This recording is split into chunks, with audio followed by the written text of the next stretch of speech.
ginnaaw ci ñi nga xamante ñoom ñoo jàppale xale boobu di doomu Thiaré sur Mer bi sa mbokk yi ci bés boobu entrée yi yomb lool ticket supporter 1500 amateur 2000 francs ngay fay boo bëggee toog loge nga joxe 5000 francs mbokk yi bis boobu di bisu 8 avril l'histoire retiendra que Sam Production indiwaat na lamb joo xamante ne nii histoire du ko fàtteeti.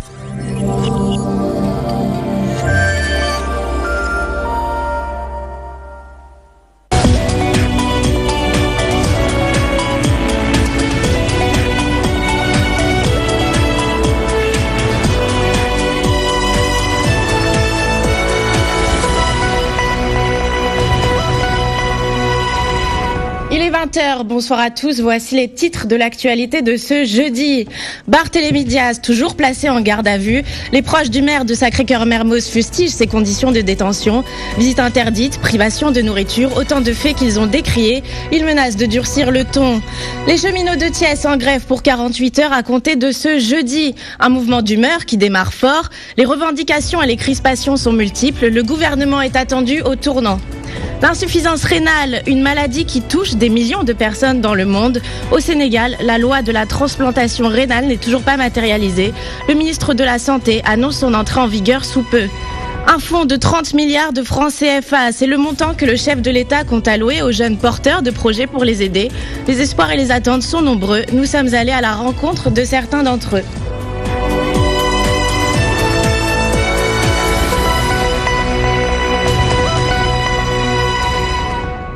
Voici pour les titres, soyez les bienvenus. Venons-en donc à l'affaire Barthélémy Diaz. Le traitement carcéral réservé au maire de Sacré-Cœur-Mermoz n'est pas du goût de sa famille politique. Son premier adjoint Alioune Tall a formellement déclaré que la famille et les collaborateurs de l'édile ne sont pas autorisés à lui rendre visite. Le président du Forum du Justiciable, lui, estime que la sécurité du maire Barthélémy Diaz incombe à l'administration pénitentiaire. Le point avec Coden Ndiaye. Il n'y a pas que des prostituées dans la rue avec un carnet sanitaire. Il y a malheureusement dans cette magistrature aussi.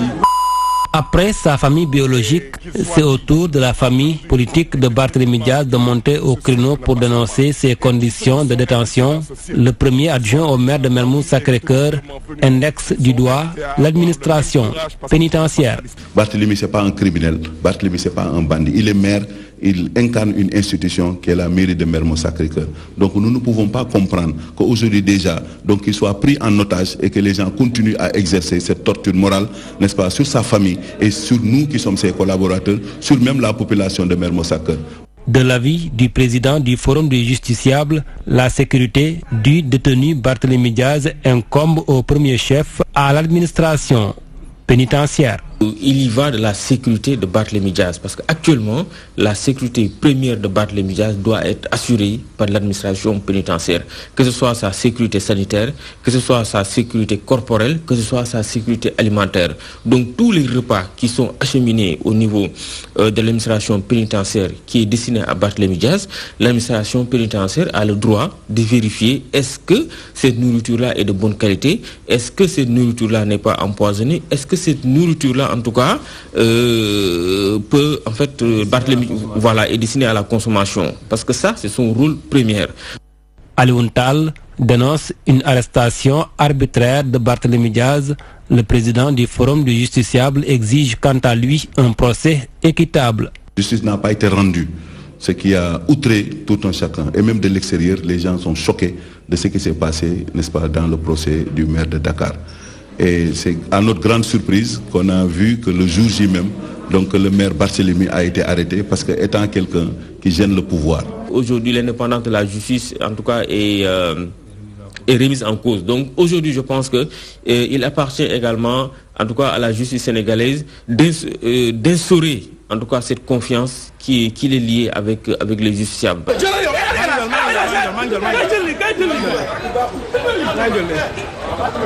Le maire de Mermoz Sacré-Cœur est poursuivi pour outrage à magistrat et appel à l'insurrection. Son procès en flagrant délit est prévu ce vendredi au tribunal de Dakar. Alors bien sûr, l'affaire Barthélémy Diaz continue d'en faire réagir plus d'un. Ses proches dénoncent une arrestation qui pour eux serait une diversion, qui viserait tout simplement à faire oublier la parodie judiciaire subite par Khalifa Sall. Barthélémy Diaz ne s'alimenterait pas comme convenu. Ses proches menacent le chef de l'État si jamais le maire tombe malade. Ibrahima Fall. Suivi pour outrage à la magistrature et appel à l'insurrection, le maire de Mermoz Sacré-Cœur va faire face au juge ce vendredi. Une interpellation qui ne saurait être juridique de l'avis de ses partisans. Ces derniers soutiennent que c'est de la diversion. L'arrestation de Barthélémy Diaz n'est qu'une diversion. En réalité, ces gens étaient mal à l'aise. Le pouvoir était gêné. Et il leur fallait ouvrir un autre sujet de débat et d'actualité pour que les Sénégalais oublient les 5 ans qui ont été infligés à Khalifa Sall, que les Sénégalais oublient les 5 millions d'amendes d'incohérence, ce même de l'incohérence qui a été infligé à Khalifa Ababacar Sall et que l'on parle de l'arrestation de Barthélémy Diaz. Nous ne sommes pas dupes, nous sommes des politiques. 48 heures de grève, c'est la décision qu'ont pris les cheminots de Thiès. Une grève qui a débuté aujourd'hui. Entre autres revendications, leur salaire qu'ils réclament, mais aussi la relance de l'activité ferroviaire qui est au ralenti et menace l'avenir du train express régional Dakar-Bamako. Mame Demba Diakhaté, le secrétaire général du syndicat autonome des travailleurs du RAM, est au micro de notre reporter Daouda Tiandoum. On a eu un farce théâtral de notre ministre qui était venu pour au moins inaugurer un chantier en grande pompe. Mais aujourd'hui, c'est une déception. On l'avait dit et on le redit et on va le redire. Nous n'accepterons pas la politique politicienne. Ce que nous voulons, qu'on nous donne des machines, le plus tôt sera le mieux. C'est pas normal, Macky Sall. Aujourd'hui, il a acheté des cars à Demtik. Pourquoi? Pour de la politique politicienne. Aujourd'hui, il parle de PSE. Aujourd'hui, il parle d'autosuffisance alimentaire. Mais on ne peut pas faire ces deux béquilles-là, l'autosuffisance alimentaire et le PSE, sans pour autant penser au chemin d'affaires. On ne peut pas comprendre. En tant que responsable de la NEPAD, il reste souffrir. Il veut enterrer le chemin de fer Dakar-Bamako ferroviaire. Nous ne nous laisserons pas faire. Nous sommes des dignes fils de Ibrahim Sall. Nous sommes des dignes fils de 1947. Ce qui se passe à l'intérieur de l'entreprise, c'est invivable. Oui. Aujourd'hui, un administrateur nommé par le chef de l'État est en train de pourrir notre vie. Parce qu'après toute discussion, le lendemain, c'est autre chose qui se fait. Aujourd'hui, tout son problème, c'est de satisfaire ses copains. Ça va arrêter. Oui. Le saviez-vous, la base de données publiques des médicaments dont la vente est autorisée au Sénégal en contient plus de 4160. Mais aujourd'hui, la réglementation des médicaments fait face à de nombreuses difficultés. Vente illicite, rupture de stock. Le ministre de la Santé et la Pharmacie nationale d'approvisionnement comptent mettre en place des mesures drastiques pour y remédier. Le point avec Ndeye Fatimlo. Pour sa deuxième rencontre avec les journalistes en santé, le médicament est au cœur des débats. Le Sénégal dispose d'une base de données qui gère le médicament de l'enregistrement à la vente, ce qui prouve que le pays a un bon système de gestion des médicaments. Le Sénégal a un bon système de santé et de bons médecins. Si on n'a pas de bons médicaments, ceci ne sert à rien. Si nous avons de bons médicaments et que la population n'y a pas accès, cela sert à rien. C'est pourquoi nous faisons tout notre possible pour avoir un bon système de gestion des médicaments. Là où le bas blesse est que les médicaments de la rue sont toujours présents sur le terrain, des mesures ont été mises en place pour durcir la lutte. Nous avons pris des mesures fermes pour punir les vendeurs de médicaments de la rue. Évidemment, nous allons commencer par ceux que nous avons attrapés à Touba. Oui, il y a toujours des médicaments vendus dans la rue, mais de notre côté, nous allons poursuivre la lutte. Gardinal, streptokinase, Tetavax, comme tant d'autres médicaments sont importés.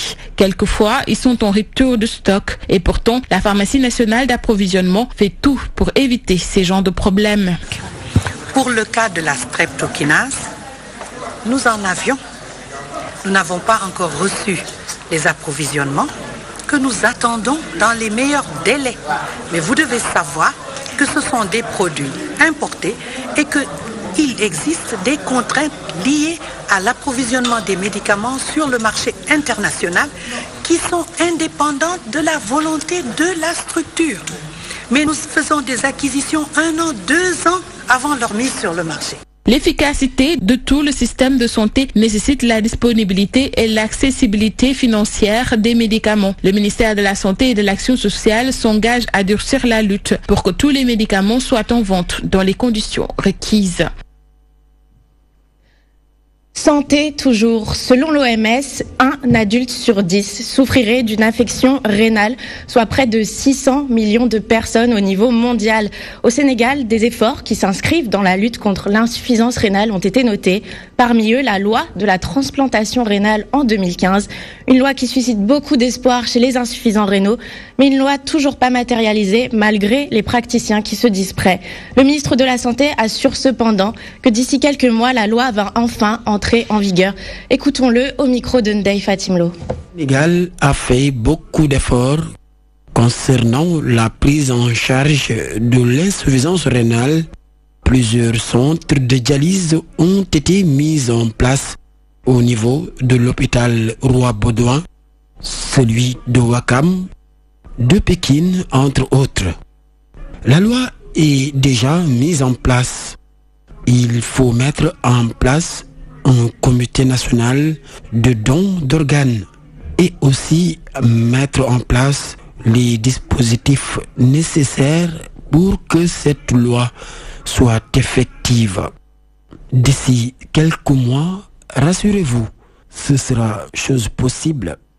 Et l'actualité concerne encore et toujours la santé, puisque le personnel sanitaire des postes de santé de Keur Aïb et de Médina Sabar ont reçu 2 ambulances médicalisées, des ambulances remises par le programme d'urgence et de modernisation des axes et territoires frontaliers. Elles s'ajoutent en fait à une liste de nombreux investissements faits par le programme dans ces localités qui souhaitent faciliter l'accès aux soins de santé.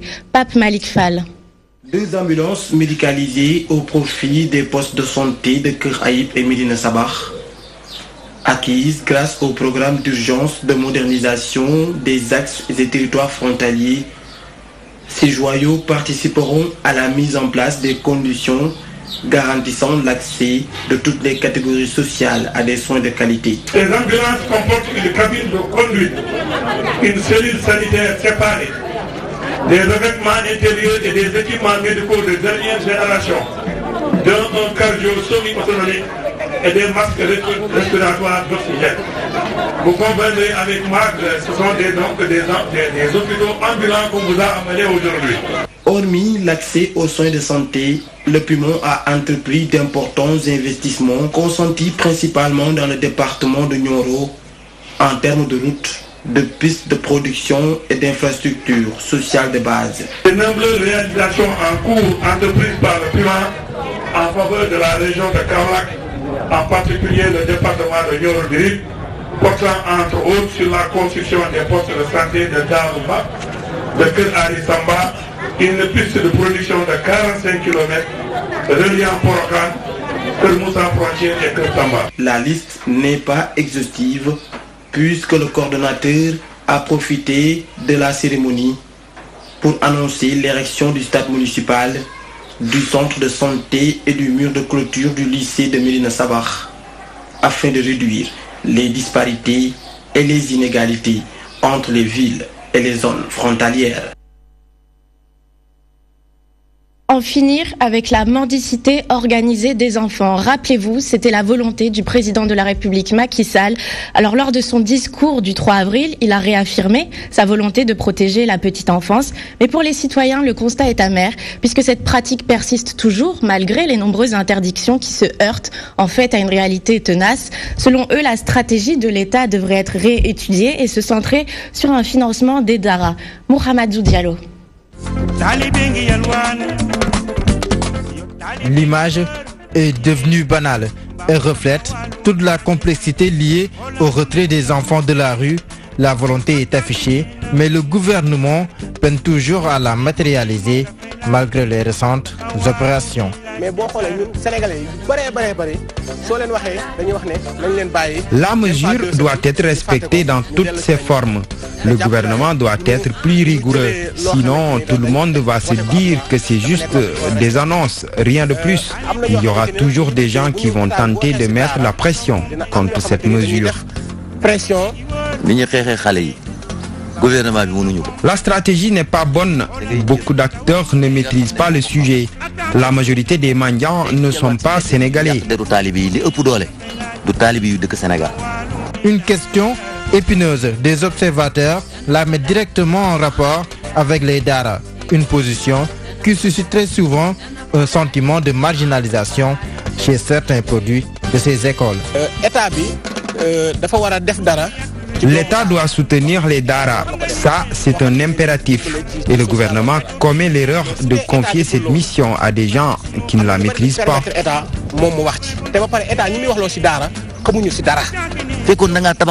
Si le gouvernement avait construit des Dara publics avec toutes les commodités, le retrait des enfants serait plus facile. Mais rien de cela n'est fait. Les Dara doivent être appuyés financièrement. Comme ça, tout autre enfant mendiant serait pris en charge par l'État. La responsabilité parentale est aussi évoquée.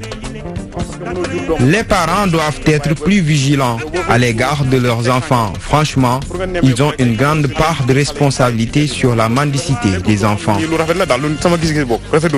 Les raptes d'enfants ont remis au goût du jour le sujet relatif aux enfants de la rue. Le défi à relever demeure la lutte contre la mendicité des enfants par le respect de leurs droits les plus élémentaires.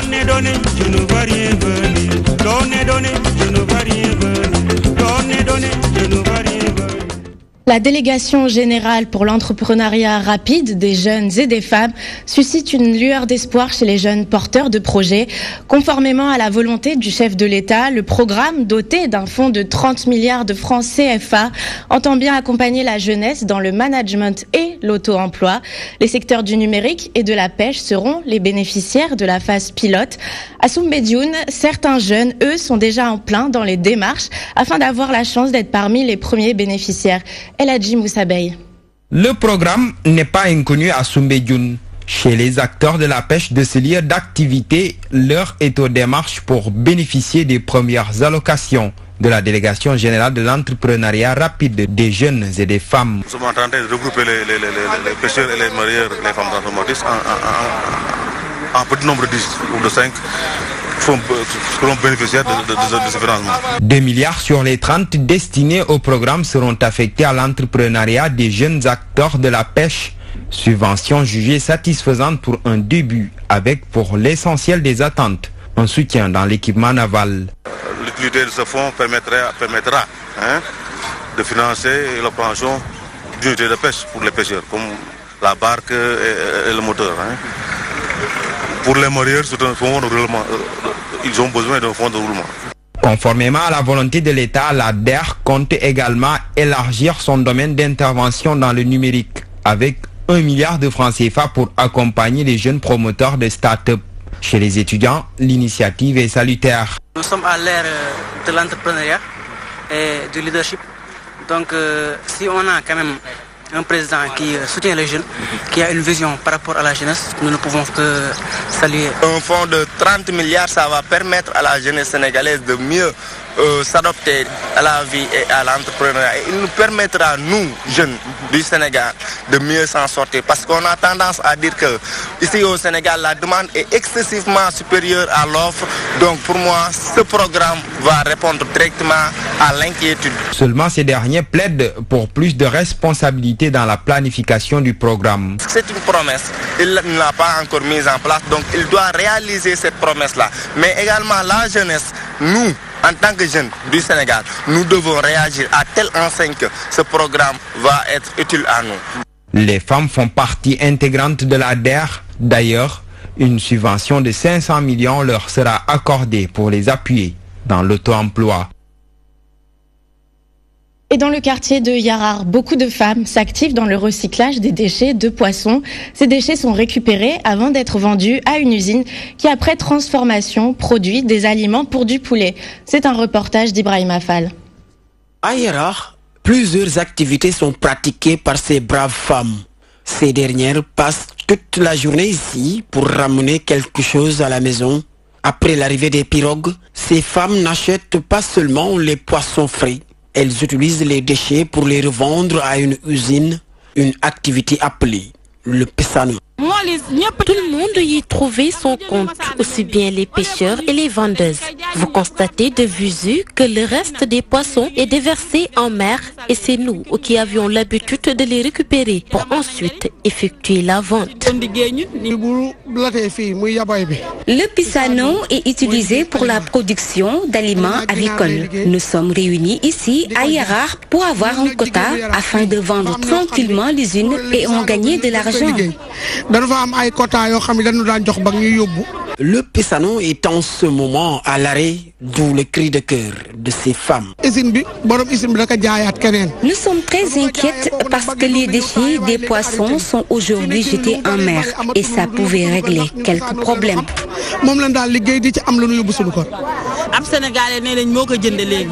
Nous avons entendu que l'usine a été vendue par un Sénégalais et depuis lors, notre travail est ralenti. Nous souhaitons que le gouvernement assiste le nouveau directeur afin qu'on puisse relancer cette activité qui constitue un rendement pour nous tous.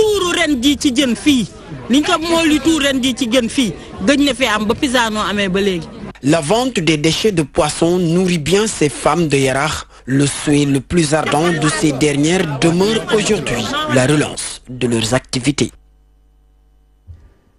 Ils nous piquent, nous agacent et préfèrent certaines peaux à d'autres. Je vous parle évidemment des moustiques. Les habitants des Maristes à Dakar déclarent ne plus supporter ces insectes en quête de sang qui prolifèrent dans les quartiers et nuisent fortement à leur confort de vie. Mais plus que leur confort, c'est pour leur santé que les habitants craignent. Ils invitent donc les autorités à agir au plus vite. Le point avec Adiara Ndiaye. Sont toujours présents dans plusieurs quartiers de Dakar. Les habitants de Anne-Mariste se disent fatigués de tous ces moustiques qui sont en permanence dans leur localité.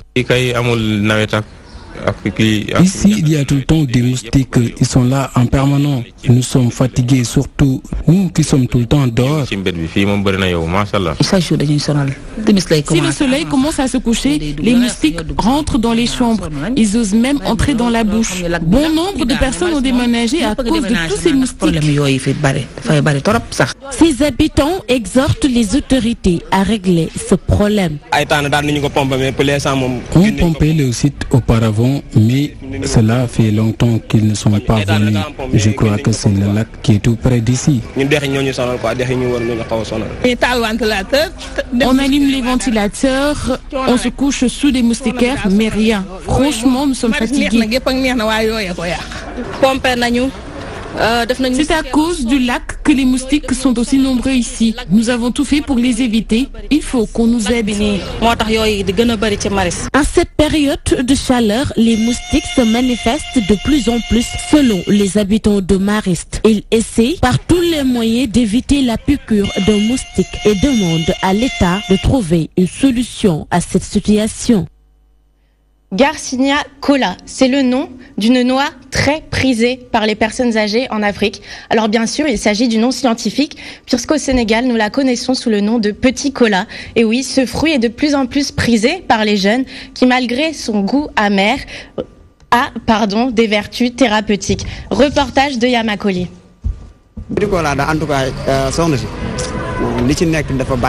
Le Garcinia cola, populaire sous le nom petit cola, est un fruit bien connu au Sénégal. En général très utilisé par les personnes âgées, certains jeunes le consomment aussi. Affirmant même que le fruit présente beaucoup de vertus malgré son goût amer. Beaucoup de personnes ne savent pas l'importance de cette noix de cola. C'est bon pour les maux de ventre. Je sais que le petit cola régularise la tension artérielle. Pas du tout cher, ces derniers estiment que la noix de cola est un aphrodisiaque. Le petit cola est très bon pour les couples. Il contient beaucoup d'énergie et quand j'en mange, je suis en forme.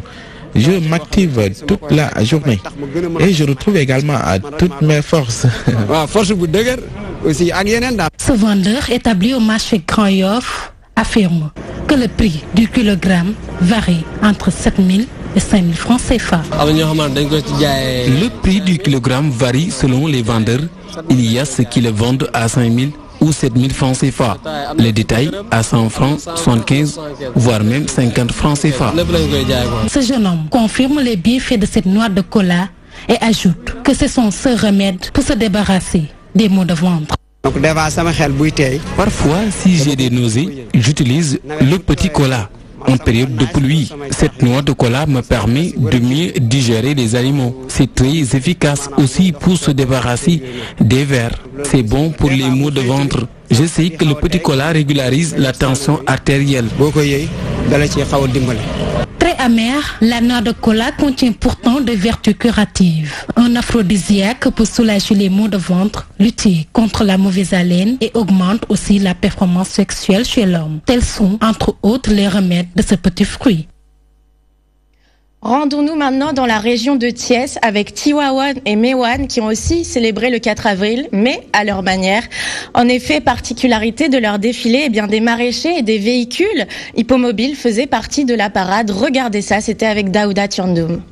À Limoges, des grandes cités urbaines du Sénégal, Tivaouane, la ville sainte, a célébré avec ferveur le 58e anniversaire de l'accession du pays de la Teranga à la souveraineté internationale. Toutes les traditions coutumières marquant cette festivité ont été respectées.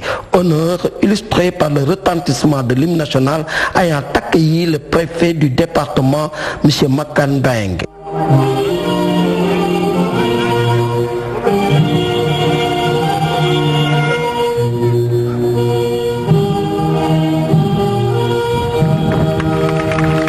Grande attraction du public venu nombreux, demeurant sans nul doute le défilé civil et militaire ayant servi de communion entre forces de l'ordre et population. Une prestation magnifiée par la présidente du conseil départemental de Tivaouane, Madame Seynabou Gueye Touré, qui a entre autres félicité son excellence M. Macky Sall, qui a attaché du prix à la prestation des forces de l'ordre et de sécurité, source du thème de cette année relatif à la contribution de ces dites forces au maintien de la paix et de la sécurité régionale et sous-régionale. Je le félicite, Monsieur le Président de la République, le premier des Sénégalais, d'avoir choisi ce thème qui nous interpelle tous. Parce que vous le savez mieux que moi, sans paix, nul ne peut rien se passer dans un pays. Le même panorama ambiant a été constaté à Darou Mboro devant le sous-préfet Richard Bremfey, l'édile de la dite commune Magourkan et plusieurs autres maires et autorités de cette zone. Une aubaine magnifiée par le premier magistrat de la ville qui a rendu un vibrant hommage aux femmes et à la jeunesse de sa contrée avant de prendre un certain nombre d'engagements en un challenge difficile mais pas impossible. Je voudrais apporter une petite précision concernant les femmes, la jeunesse, qui ont fourni beaucoup d'efforts pour la réussite de la fête. En ma qualité de premier magistrat de la ville de Darou Khoudoss et au nom de toute l'équipe municipale, nous ne ménagerons aucun effort pour prendre en charge les préoccupations des populations de la commune de Darou Khoudoss. Le sous-préfet de Meouane s'est appesanti sur la responsabilité sociale pour lancer un appel dans ce sens aux industries existantes dans cette zone à contribuer à l'amélioration des conditions de vie des populations et de l'environnement. J'invite enfin ces mêmes industries à développer davantage une politique sociale de RSE pour mieux protéger l'environnement et prendre en charge les aspirations des populations impactées.